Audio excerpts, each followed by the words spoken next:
Okay, hello everybody. Welcome to Korean Atlanta Mentorship. So we're just going to do another velocity banking review. What is velocity banking? All it is a debt payoff strategy using a line of credit as your main operating account. So there's only two things required for velocity banking. Number one's budget. And so we have your income, expenses, leftover savings. And once you write down your expenses, you have to make sure you list every single debt that you have, credit cards, auto loans, mortgages, and then you can combine all your other expenses that are not debt, your food, gas, insurance into one line and just approximate that. So the whole point of the strategy is to get rid of the debt and use a line of credit to help us get rid of it and still maintain our cash flow. Because why are we afraid to pay off debts?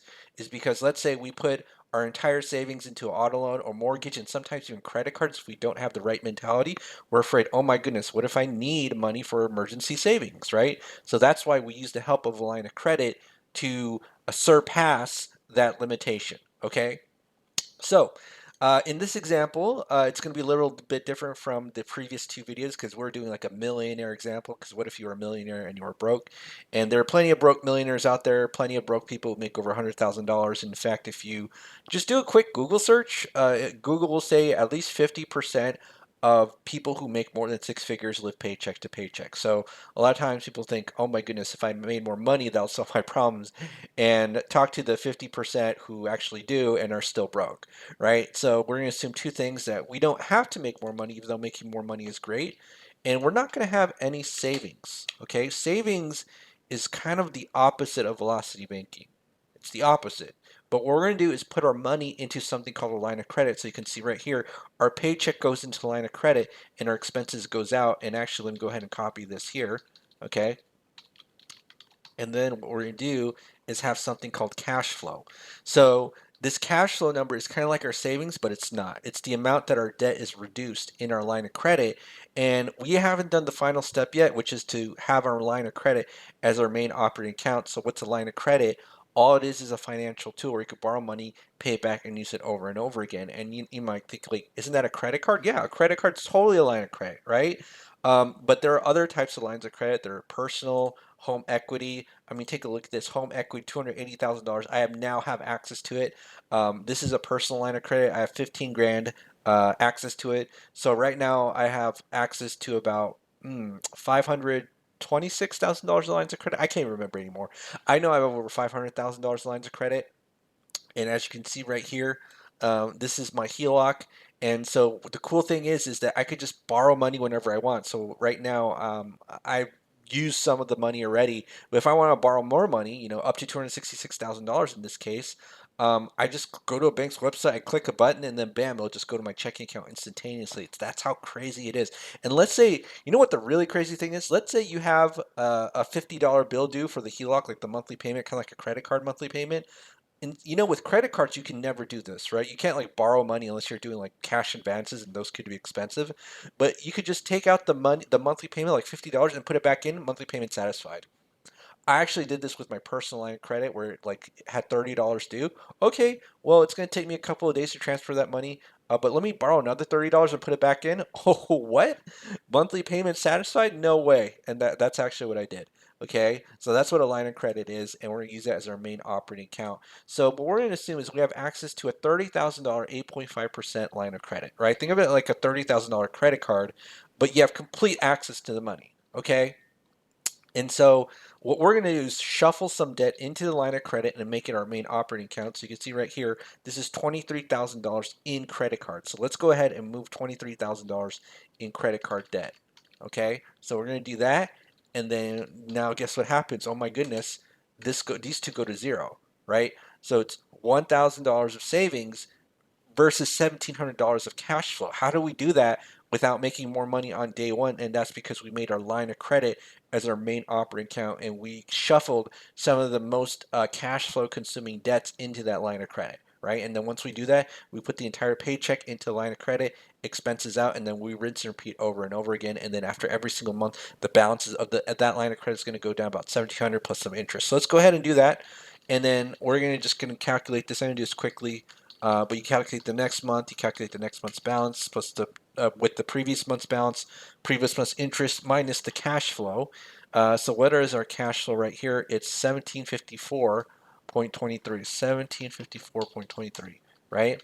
And so what you do, okay, is you gotta take the average daily balance. So again, I do this really quickly. So you take the average. It's like, whoa, the average is 22 grand, but that's not the interest, right? So you got to multiply by the interest rate, 0.085. That's the interest rate. Okay, 1,800, that's kind of a lot. No, no, no, no. You got to divide by 12, right? So it's like, whoa, $156 of interest? Wow, it's not that much, right? And so let's go ahead and copy and paste. So paycheck in, expenses out, paycheck in, expenses out. And then this is the cost of the line of credit to use it. And man, look at that. Look at that. Just after a couple of months, right, we've greatly reduced our $23,000 balance without even even stressing about it. Like there's no stress, okay? And so we can see here in month 14, right? Month 14, we paid off that credit card debt. That was easy, okay? So what we're going to do is just put as a milestone 14 months and 23K of debt with these two credit cards. And now what we're going to do is tack the auto loans, right? And the mortgage, okay? But which one do you focus on first? And I know people who have said some things that would just blow my mind, where they said you should attack the mortgage first because it's like the biggest debt. Like, what are you talking about, right? So here's the thing: too many people, they get velocity banking mixed up because they always talk about the mortgage, but the mortgage is the last debt you want to pay off. And why is that? It's because it sucks up the least amount of cash flow compared to the amount that you borrowed, right? They call this the cash flow index, which ignores the interest rate. See, too many people are focused on the interest rate. So that's why every time the Fed makes an interest rate change, the housing market shifts because that's what the market is focused on. Yet we as velocity bankers, we can't really think in we're not part of the market, right? We don't care about the interest rate changing. What we care about is cash flow. Okay, so let me go ahead and just show you this loan calculator right here, and you can easily calculate this on your own. There's these Excel functions where you get the balance, the original balance, interest rate, and the loan term, and then it'll spit out the payment amount, and it also spit out what the balance is based on the number of months that have passed. And how many months have passed? 14. So let's just go ahead and put 14, 14, 14 right here. And then you'll notice these cash flow index numbers. So think of these, right? Think of these as like a ranking system of what debts you're going to pay off in which order. So the lower the number, that's the one you want to pay off first because it sucks up more cash flow. What do I mean by that? If I'm going to get $300 back, I only have to pay 11 grand. Whereas if I want to get $1,400 back, which is not that much, I got to pay like so much more, right? Like, what's three, maybe like five times more payment amount, but I'm not paying five times more in the balance, right? I'm paying, I don't even know, it's like 30 times more, you know what I mean? At least 30, 35, right? So think about that. So that's what we mean by the cash flow index. The lower the number, that's the one you want to pay off because that gives you more cash flow or more bang for your buck for paying off this loan balance, right? And so what is the balance of this one right here? If we combine them, right? And let me just kind of do a quick, actually sum this up. So G2 plus G3, that's about 31 grand. And let me see how much uh, do we have in our line of credit. We only got 30 grand in our line of credit. So if I were lazy and I had prepared before this demonstration, I would just put like 35 grand limit. But again, I have over $526,000 in limit, so this is not an issue to me. But for some people, this will be an issue, right? So why don't we just do this, okay? Why don't we move that 11 grand into the line of credit because we know we got room in there. Okay, so let's go ahead and do that. And then I'm going to do that right here, right? And this is going to be 11 grand into here plus 11983.91. And let me go ahead and now, because again, this is probably used loan because it's got a higher interest rate and a lower balance, but let's go ahead and give us back that $300 of cash flow by moving into line of credit. And look at that. Now we got $2,000 of cash flow. 2 grand. Oh my goodness. So easy. Okay. So now, oh, I screwed this part up with the copy and pasting. Let me copy and paste again. All right. So now let's go ahead and copy and paste. And now I'm going to update my cash flow from 1754 to 2054.8, right? That's what I'm going to do. And we'll blam, and let's see how long it takes us to pay off that auto loan, right? So we could just do one loan at a time. So about 20 months. So in 20 months, we paid off that auto loan, okay? And now it's 23 plus 15, so that's 38K. So 38K. So now, okay, we can move this auto loan number one. So we're at 20 months. We got to figure that out. 20 months. So this is now zero. So 20, 20. So it's 16 grand. So we can definitely move that 16 grand. And look how that cash flow index goes lower, because that's what happens with amortized loans. But depending on the loan term, like this 30-year mortgage, look, it's still a high number, right? But we definitely want to get rid of the low cash flow numbers, cash flow index numbers, and we'll go ahead and do that. And let's go ahead and move that right here, right? And so now it's 16 grand, okay? 16 grand. So we're going to move that into the line of credit. So plus 16847.13, right? And guess what happens when we move that 16 grand into the line of credit? We get the $469 of cash flow back. Oh, look how easy that was. Now we're at $994 to $2,524. Oh my goodness, right? So let's go ahead and do that. And now we got to update our cash flow. So let's go ahead and do that right here. So minus 2524.39. All right, so now let's go ahead and copy and paste this and see how long it takes us to pay off auto loan number two. We're almost there. And now we're at 27 months. We paid off auto loan number two. Ooh, that was easy. And now let's go back here. And now in 27 months, okay, so it's 38 plus 24. So that would be 62K. Okay, 62K. So we got that. Now it's time to pay off the 30-year mortgage. And so now we see that our cash flow is about 2,500. Now you got two options here. So you got what I call the default option of making extra payments directly into the loan. And let me tell you something. Everybody knows that they can do this. So why hasn't everybody paid off their loan quickly with their extra cash payments in their savings, or their extra cash flow in their savings account? And that's because they're afraid, right? Because what's the social conditioning? Oh my goodness, if I dump all of my 2,500 into the loan, how do I get it back? You know what I'm saying? And so what we can do is we use a line of credit to kind of overcome that hurdle. It's kind of like, I don't know if you ever heard of the term middleware in software, where it's like you got two websites that talk to each other, and then the middleware is like kind of like the bridge. The line of credit is essentially going to be our bridge from our checking account to our loan, so we don't have to ever dump money directly into the loan. What we're doing is putting our paycheck into a line of credit and dumping some of that loan into the line of credit as well, and just paying it off over and over again. So it's kind of like chopping it up into pieces.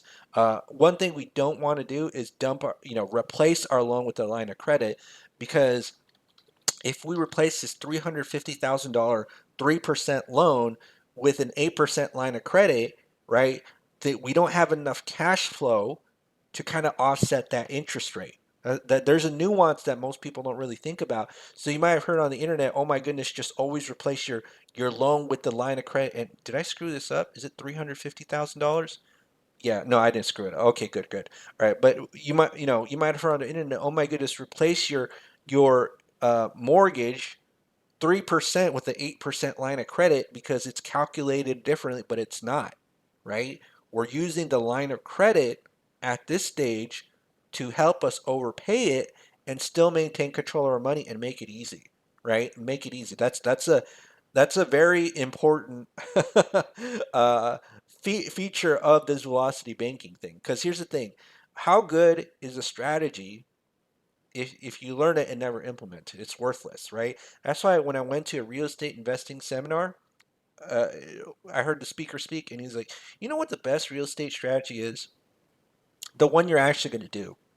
And that's the problem with like the real estate investing space. Nobody does anything. You know what I mean? Like it's just learn a lot of theory and then no action execution. But even if you learn the strategy, I got my own strategy of being a lazy landlord for a couple of years. I don't even have to buy a property once a year, right? Because I can just pay one property off, pay another one off in a couple of years, and buy them at a discount, and I'm a millionaire in 10 years. Or that's kind of the plan. Who knows?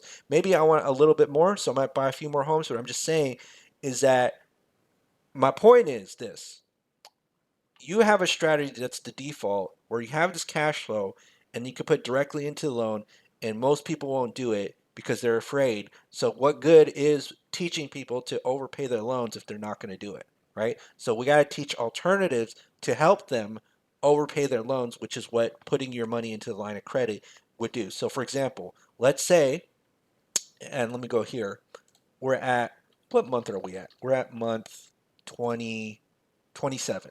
Okay. So at month 27, how much do we pay off? Well, look at how much we paid in interest, 23 grand. Okay. So let's just keep doing this.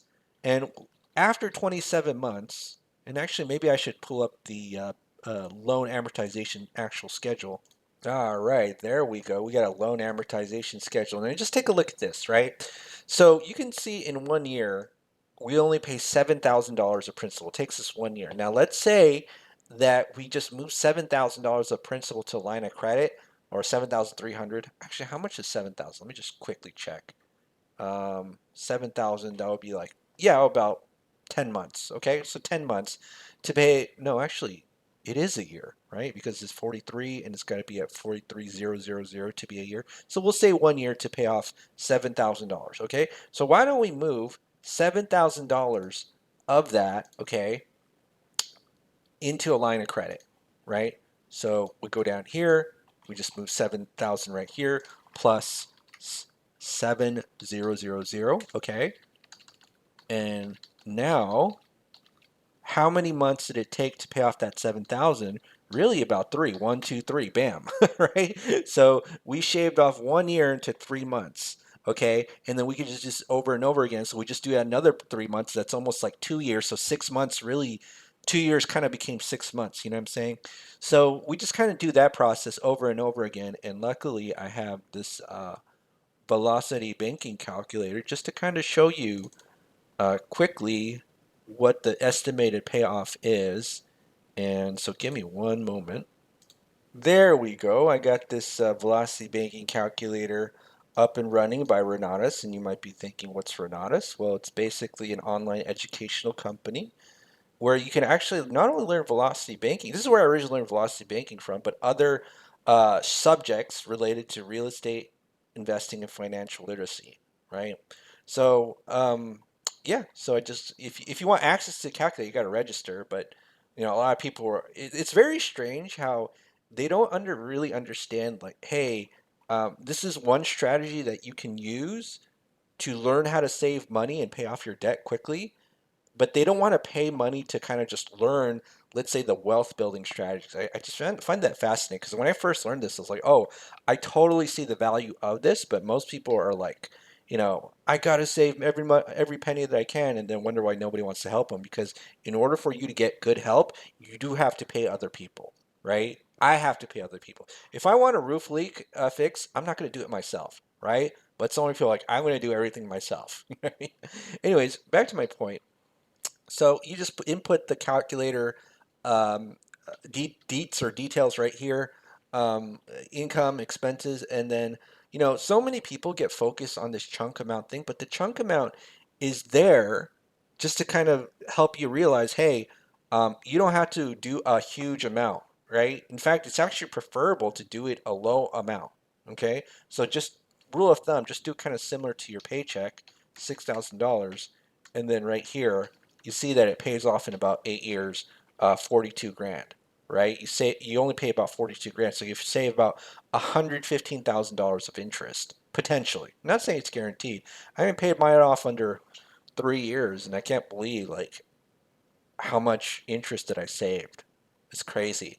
Anyways, so yeah, so here's the main point about this is that if you replace your mortgage with the line of credit and it's lower interest to higher interest, you ain't gonna save money at all. At least in this scenario, look at this. I'm losing money. I lost 20 grand, even though I paid it off in 10.7 years.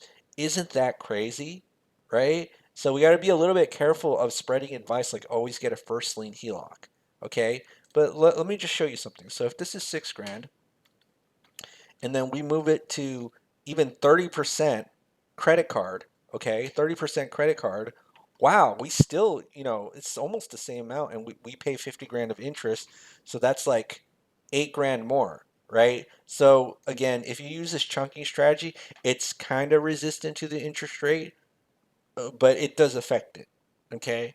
But sometimes you might want to use a 30% credit card because let's say that you don't have that much credit and you're doing $6,000 swipes to the mortgage with the credit card and dumping all your money into the credit card. Well, guess what? If you only have a 10 grand credit card limit and you're doing that over and over again, in probably no time, you're going to have like a 20 or 30 grand credit card limit, right? And the reason that you want to expand your credit card limit, or this is just my personal reason, is for two.